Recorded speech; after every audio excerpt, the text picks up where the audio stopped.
दूर देश की यात्रा के लिए हवाई जहाज परिवहन का सबसे आसान साधन है। हर साल लगभग 36 मिलियन कमर्शियल प्लेन दुनिया भर में उड़ान भरते हैं। हालांकि संख्या बढ़ती जा रहा है। एक कमर्शियल विमान लगभग 50,000 फीट की ऊंचाई पर उड़ता है, जबकि अन्य विमान और हेलीकॉप्टर केवल 25,000 फीट की ऊंचाई पर उड़ते हैं। क्या आपने कभी सोचा है कि अलग अलग तरह के विमान अलग अलग ऊंचाई पर क्यों उड़ता है? क्या आप जानते हैं कि एक विमान का पायलट इतनी ऊंचाई पर उड़ते हुए आसमान में भी अपना रास्ता कैसे ढूंढता है? रातों के अंधेरे में विमान चलाना कितना खतरनाक है? आज के वीडियो में आपको इन सभी सवालों को जवाब मिलेगा। पर्पसलेस ग्लोबल नॉलेज का इस वीडियो में, तो वीडियो के अंत तक देखें।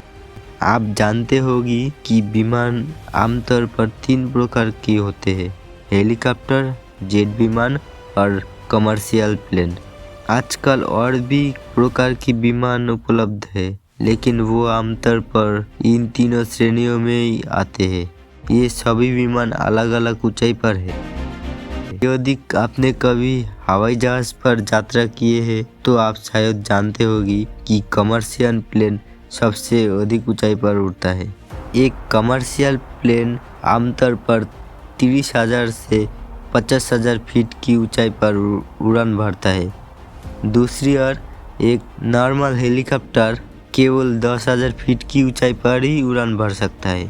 इसीलिए जब हम किसी हेलीकॉप्टर को उड़ते हुए देखते हैं तो ऐसा लगता है मानो वो हेलीकॉप्टर हमारे बहुत करीब से उड़ रहा है। ऐसा इसीलिए है क्योंकि लंबी दूरी की यात्रा के लिए हेलीकॉप्टर का उपयोग नहीं किया जाता है। हेलीकॉप्टर का उपयोग मुख्य रूप से आने जाने के लिए ही किया जाता है। कभी कभी इसका उपयोग सामान को एक स्थान से दूसरे स्थान तक ले जाने के लिए भी किया जाता है। तो आप समझ गए कि हेलीकॉप्टर मूल रूप से कम ऊंचाई पर उड़ते हैं, लेकिन कमर्शियल प्लेन के मामला में ये संभव नहीं है। प्लेन की दूसरी श्रेणी जेट प्लेन है। ये विमान आमतौर पर 25,000 फीट की ऊंचाई तक उड़ान भर सकते हैं। जेट विमानों का इस्तेमाल आमतौर पर सेना के लिए किया जाता है, क्योंकि जेट विमानों में टर्बो इंजन होते हैं। वो 25,000 फीट तक ही उड़ान कर सकते हैं, क्योंकि ऑक्सीजन के बिना टर्बो काम नहीं करता। यदि जेट विमान को आसमान में बहुत ऊपर उड़ाया जाए तो ऑक्सीजन का स्तर कम हो जाएगा और जेट विमान उतनी तेजी से उड़ नहीं पाएगा। इसके लिए जेट विमान को 25,000 फीट की ऊंचाई पर उड़ाया जाता है। कमर्शियल प्लेन 30 से 50,000 फीट की ऊंचाई के बीच उड़ान भरते हैं, क्योंकि इन ऊंचाई पर ऑक्सीजन कम होती है और हवा का घनत्व कम होता है। इसलिए विमान को आगे बढ़ने के लिए अधिक बल की आवश्यकता नहीं होता है। यदि कमर्शियल प्लेन को नीचे उड़ाया जाए तो अधिक ईंधन की आवश्यकता होगी। इसके अलावा विमान में अधिक कंपन होगी और यात्रियों को अधिक झटके का अनुभव होगी। अधिक ऊंचाई पर बादल भी कम होते हैं, जिससे उड़ना आसान होता है। इसीलिए जब पहली बार हवाई जहाज का आविष्कार हुआ तो उन्हें आकाश में ऊंची उड़ान भरने के लिए ही डिजाइन किया गया था। बहुत सारे लोग सोचते हैं कि विमान के लिए इतनी ऊंचाई पर उड़ान भरना ज़्यादा सुरक्षित नहीं होता। हालांकि ये गलत धारणा है कि इतनी ऊंचाई पर उड़ान भरना ज़्यादा सुरक्षित नहीं है।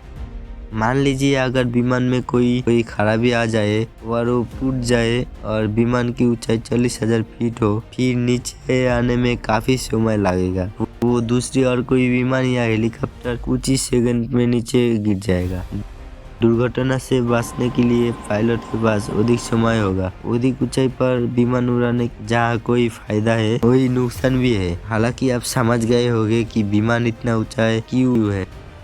अब आप सोच रहे हो कि इतनी ऊंचाई पर विमान उड़ने के बाद भी विमान लोकेशन के बारे में कैसे पता चलता है? पायलट गंतव्य की दिशा कैसे निर्धारण करता है? बहुत सारे लोग सोचते हैं कि एक पायलट विमान को आसमान में किसी भी दिशा में उड़ा सकता है और बहुत आसानी से गंतव्य तक पहुंच सकता है, पर ये सच नहीं है। जैसे हमारे पास सड़क है, वैसे ही विमानों के भी स्पेसिफिक रास्ते हैं।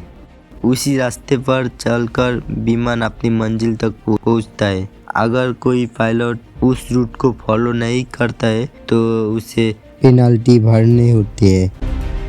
आजकल रेडियो सिग्नल और जीपीएस नेविगेशन से सब कुछ आसान हो गया, लेकिन ये सब पहले नहीं था। पहले के समय में पायलट बड़ी बड़ी इमारत या मशहूर स्थलों को देखकर रास्ता तय करते थे। यानी अगर कोई बड़ी पहाड़ी हो तो उस पहाड़ियों को निशान के तौर पर इस्तेमाल किया जाता था। फॉर एग्जाम्पल, आपको सीधे उस पहाड़ियों को पार जाना होगा या 20 डिग्री या 30 डिग्री टर्न लेना होगा। ऐसे ही हर बात को ध्यान रखने होता था। साथ ही उस समय विमानों को रास्ता मार्क करने के लिए रेल लाइनों का उपयोग चिन्हों के रूप में किया जाता था। लेकिन नतीजा ये हुआ कि विमानों को काफ़ी चक्कर लगाना पड़ा। तभी कुछ अमेरिकन साइंटिस्ट को मन में एक बेहतरीन आइडिया आया। उन्होंने जगह जगह बड़े बड़े एरो लगा दिए। रास्ते में आने वाले ये एरो इतने बड़े थे कि पायलट इन्हें आसमान से आसानी से देख सकते थे। लेकिन इस मामले में एक समस्या ये था कि ये सभी दिन में तो दिख जा सकते थे, लेकिन रात के अंधेरे में नहीं देखा जा सकता थे। फिर इस प्रॉब्लम को सॉल्व करने के लिए एरो चिन्ह के बगल में लाइट लगाई जाती है। फिर जब रेडियो वेव और जीपीएस नेविगेशन का आविष्कार हुआ, तब से ये समस्या बहुत कम हो गई और हर विमान के लिए जीपीएस शुरू हो गया, जिनके पालन हर पायलट को करना पड़ता है। आप जानते हो कि ऐसे कोई जगह है जिन्हें नो फ्लाइंग जोन माना जाता है, जैसे कि जगन्नाथ मंदिर, ताजमहल, तिब्बत, हिमालय। ऐसे कोई स्ट्रक्चर के ऊपर से विमान नहीं उड़ा जाता है। दरअसल लोगों का धार्मिक भावनाओं को ध्यान रखते हुए ऐसे किया जाता है। इसके अलावा फेमस स्ट्रक्चर के ऊपर से उड़ान ना भरने का एक और कारण ये भी है कि यदि कोई विमान में कोई समस्या आती है और यदि विमान उस स्ट्रक्चर पर क्रैश हो जाता है तो उस स्ट्रक्चर को टूटने की संभावना होता है। आपको पता ही होगा कि ऐसे कोई जगह है जहाँ केवल 1 से 2 घंटे में ही पहुंचा जा सकता है, लेकिन कुछ विमानों में उड़ान काफी लंबी होती है। For example, Los Angeles to Singapore का प्लेन है लगातार 17 घंटा उड़ान भरता है। यानी अगर आप लॉस एंजल्स से सिंगापुर जाएंगे तो आपको 17 घंटा तक प्लेन में बैठना होगा। विमान बीच में कहीं नहीं रुकता। ये दुनिया का सबसे लंबी हवाई मार्ग है। पायलट हो या केबिन क्रू, कोई भी लगातार 17 घंटा काम नहीं कर सकता। इसके लिए प्लेन में उनके आराम के लिए खास जगह बनाई जाती है। ऐसी लंबी दूरी की उड़ानों में हमेशा 2 पायलट विमान उड़ाते हैं, जहाँ एक पायलट पहले 9 घंटे के लिए उड़ान भरता है और दूसरा पायलट अगले 9 घंटे के लिए जिम्मेदार संभालता है। कभी कभी जब पायलट अत्यधिक थक जाता है तो विमान को ऑटो पायलट मोड में छोड़ दिया जाता है। प्लेन की उज्जवल लाइट के बारे में तो आप जानते ही होगी, लेकिन क्या आपने जानते हैं ये लाइट प्लेन में क्यों होती है? विमान को बिल्कुल सामने एक बड़ी सफेद लाइट होती है जो रात में देखने में मदद करते हैं। लेकिन इसके अलावा विमान को विंग्स और पीछे की वर्टिकल विंग्स पर छोटी छोटी लाइट होती है जो लगातार जलती रहती है। कभी कभी रात की यात्रा के दौरान मौसम इतना खराब होता है कि विमान को पायलट को कुछ भी दिखाई नहीं देता है। उस समय ये चमत्कार लाइट नेविगेशन का काम करते हैं। विमान के एक तरफ लाल बत्ती और दूसरी तरफ हरी बत्ती है और वर्टिकल विंग्स पर सफेद रोशनी है, ताकि किसी भी मौसम में इन लाइटों के माध्यम से सब कुछ दिखा जा सके। अगर सामने से कोई विमान आ रहा है और बहुत अंधेरा हो तो ये लाइट ये जानने में मदद करते हैं कि आगे कोई विमान है। तो कैसा लगा वीडियो आप कमेंट करके बताएं। तब तक के लिए जय हिंद।